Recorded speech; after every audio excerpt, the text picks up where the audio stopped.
नमस्कार। चलिए आज बात करते हैं शेयर बाजार की, एक ऐसी रोमांचक दुनिया की जहां हर पल खबरें, स्मार्ट स्ट्रेटजी और सख्त कानून आपस में टकराते हैं।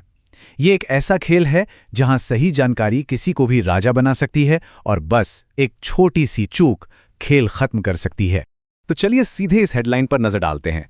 इसमें बाजार की वो अनिश्चितता साफ झलकती है जिसका सामना एक निवेशक को समझिए हर रोज करना पड़ता है। और ये एक कड़वी सच्चाई भी है। दुनिया के किसी भी कोने में कुछ भी हो, उसका सीधा असर हमारे पैसों पर पड़ता है। तो सवाल ये उठता है कि बाजार में ये जो रोज रोज का उतार चढ़ाव होता है, ये होता क्यों है? आखिर वो कौन सी ताकतें हैं जो मार्केट को अपनी धुन पर नचाती हैं? चलिए समझते हैं। देखिए, मार्केट के गिरने की कोई एक वजह नहीं होती। ये तो कई सारी चीज़ों का एक कॉकटेल है। जैसे अमेरिका में जॉब्स के आंकड़े ठीक नहीं आए, वहाँ का सेंट्रल बैंक ब्याज दरें बढ़ाएगा या नहीं, इसको लेकर कन्फ्यूजन है। ऊपर से ट्रेड डील्स भी अटकी हुई हैं और इन सब के साथ साथ विदेशी निवेशक भी अपना पैसा निकाल रहे हैं, जिससे हमारे बाजारों पर दबाव और भी बढ़ जाता है। लेकिन रुकिए, बात सिर्फ खबरों की नहीं है। मार्केट सिर्फ न्यूज़ पर नहीं चलता। यहाँ चार्ट्स और इंडिकेटर्स की अपनी एक अलग ही कहानी होती है। इसी को हम टेक्निकल एनालिसिस कहते हैं। तो जब भी कोई कहता है कि बाजार भालुओं की पकड़ में है, तो इसका सीधा सा मतलब होता है कि चार्ट्स पर सारे सिग्नल नीचे की तरफ इशारा कर रहे हैं। मतलब बेचने का प्रेशर बहुत ज्यादा है। और ये आंकड़े देखिए, उस दिन बाजार का मिजाज कैसा था, ये साफ पता चल रहा है। गिरने वाले शेयर्स की संख्या बढ़ने वालों से लगभग दोगुनी थी। ये एकदम क्लियर सिग्नल है कि मार्केट में ज्यादातर लोग बेचने में लगे थे, खरीदने में नहीं। तो अब सबसे बड़ा सवाल ये है कि इस पूरे शोर शराबे और उथल पुथल के बीच एक ट्रेडर आखिर करे तो करे क्या? खरीदे, बेचे या बस बैठकर इंतजार करें? यहीं पर काम आती है एक मजबूत स्ट्रैटेजी।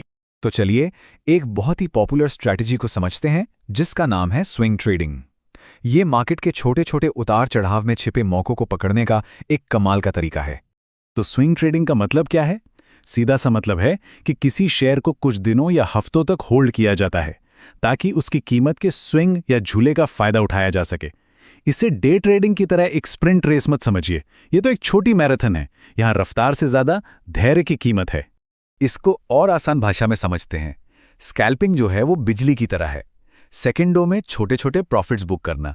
वहीं दूसरी तरफ स्विंग ट्रेडिंग एक कछुए की तरह है, धीमी सोची समझी चाल, जिसका मकसद एक बड़ी जीत हासिल करना होता है। तो ये स्विंग ट्रेडर्स अपने फैसले लेते कैसे हैं? इनके पास कुछ खास टूल्स होते हैं, जैसे ये कैंडलस्टिक पैटर्न को पढ़ते हैं, आरएसआई जैसे इंडिकेटर्स से स्टॉक की ताकत को नापते हैं और साथ ही ये भी देखते हैं कि खरीदने और बेचने वालों में से कौन ज्यादा हावी है। और असली खेल तब शुरू होता है जब ये सारे टूल्स मिलकर एक ही कहानी सुनाने लगते हैं।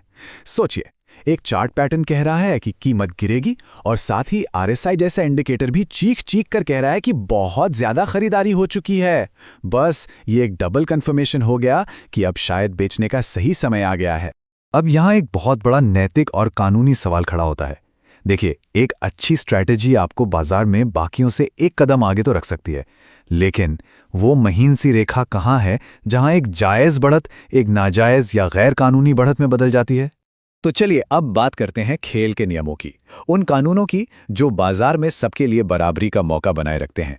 हम भारत के मार्केट रेगुलेटर यानी सेबी के नियमों और इनसाइडर ट्रेडिंग की इस पेचीदा दुनिया को समझने की कोशिश करेंगे। कानून की नज़र में इस गैर कानूनी बढ़त का एक खास नाम है यूपीएसआई, यानी अनपब्लिश्ड प्राइस सेंसिटिव इन्फॉर्मेशन। सीधी भाषा में कहें तो ये वो सीक्रेट जानकारी है जो अगर पब्लिक हो जाए तो कंपनी के शेयर की कीमत में भूचाल ला सकती है, जैसे कंपनी के जबरदस्त प्रॉफिट्स की खबर या फिर किसी बड़ी डील की जानकारी जो अभी तक सिर्फ कुछ ही लोगों को पता है। तो सवाल ये है कि ये सीक्रेट जानकारी हो किसके पास सकती है? देखिए, कानून की नज़र में सिर्फ कंपनी के डायरेक्टर या कर्मचारी ही नहीं आते। ये कोई भी हो सकता है जिससे अपनी पोजीशन की वजह से ये जानकारी मिली हो, और हां, इसमें उनके करीबी रिश्तेदार भी शामिल होते हैं। और जैसे ही किसी के पास ये सीक्रेट जानकारी आ जाती है, कानून उसे इनसाइडर मान लेता है। इससे फर्क नहीं पड़ता कि वो शख्स कंपनी में काम करता है या नहीं। अगर राज पता है तो नियम भी लागू होंगे। तो अब तक हमने स्ट्रैटेजी की बात की और नियमों की भी। अब इन दोनों को एक साथ जोड़ते हैं, क्योंकि देखिए, एक कामयाब ट्रेडर बनने के लिए सिर्फ चार्ट पढ़ना ही काफी नहीं है, कानून की किताब को समझना भी उतना ही जरूरी है। तो क्या इसका ये मतलब हुआ कि कंपनी के बड़े अधिकारी अपनी ही कंपनी के शेयर्स कभी खरीद बेच नहीं सकते? जी नहीं, ऐसा बिल्कुल नहीं है। कानून ने इसके लिए भी एक बहुत स्मार्ट रास्ता निकाला है, जिसे कहते हैं ट्रेडिंग प्लान। ये एक बहुत ही सख्त प्लान होता है। इसे महीनों पहले बनाना पड़ता है और कंपनी के कंप्लायंस ऑफिसर से अप्रूव कराना होता है। इसमें एक कूल ऑफ पीरियड भी होता है ताकि कोई हाल फिलहाल की जानकारी का फायदा न उठा सके। और सबसे बड़ी बात, एक बार यह प्लान अप्रूव हो गया तो इसे बदला नहीं जा सकता। जो तय हुआ वही करना होगा। सब कुछ एकदम ट्रांसपेरेंट और फेयर। और आखिर में एक सवाल, एक स्मार्ट इन्वेस्टर होने और कानून तोड़ने के बीच एक बहुत ही महीन सी लाइन है। कहां पर मेहनत से की गई रिसर्च खत्म होती है और कहां से गैर कानूनी फायदा उठाना शुरू हो जाता है? ये वो सवाल है जिस